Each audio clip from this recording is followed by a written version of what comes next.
Awake windows are probably one of the most important elements in your baby sleeping or not sleeping well.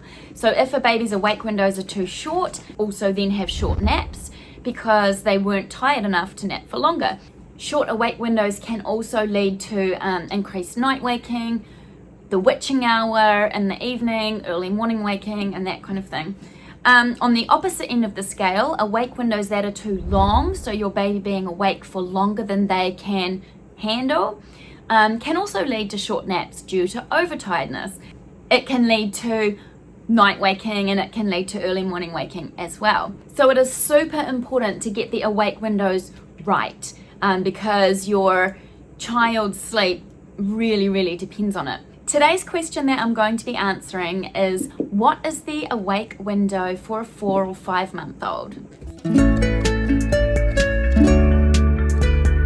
So I'm also going to say one more thing about that, and that is that the thing you need to remember with awake windows is that as your baby grows and develops, which they do at a really rapid rate in that first 12 months especially, their awake windows also have to be constantly changing, and that's something that a lot of people don't quite realize how important that is. So as your baby stops being a newborn baby, you need to be constantly stretching out their awake windows.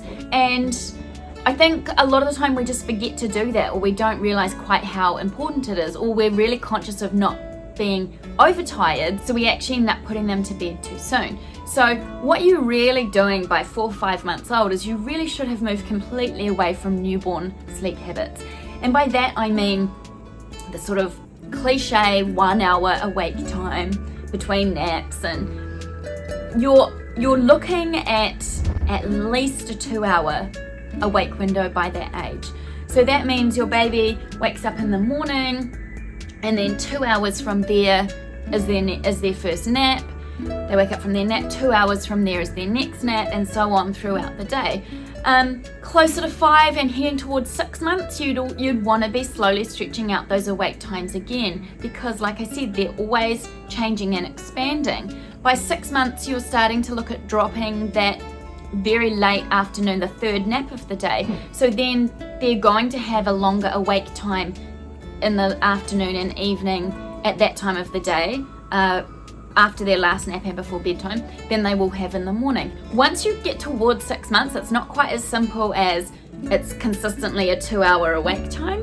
It starts needing to be a little bit more structured, so that they're having an awake time in the morning, and then slightly more before their next nap, and then slightly more before bedtime in the evening. And that is so that they have had enough sleep, that they're rested, they've had enough awake time though, that they are tired enough to go to bed easily and then to sleep well overnight. So yeah, 2 hours certainly at 4 months, and looking to slowly stretch that out bit by bit across the next couple months. And easily you can do that by just tacking on an extra 5 minutes every week or so, and stretching your baby's awake time out that way.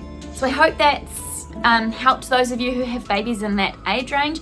If you're sitting there going, I've got a 4 month old baby who is definitely not staying awake for 2 hours, then I would suggest, first of all, I'm going to say your baby will surprise you. So let them surprise you by how well they actually can stay awake.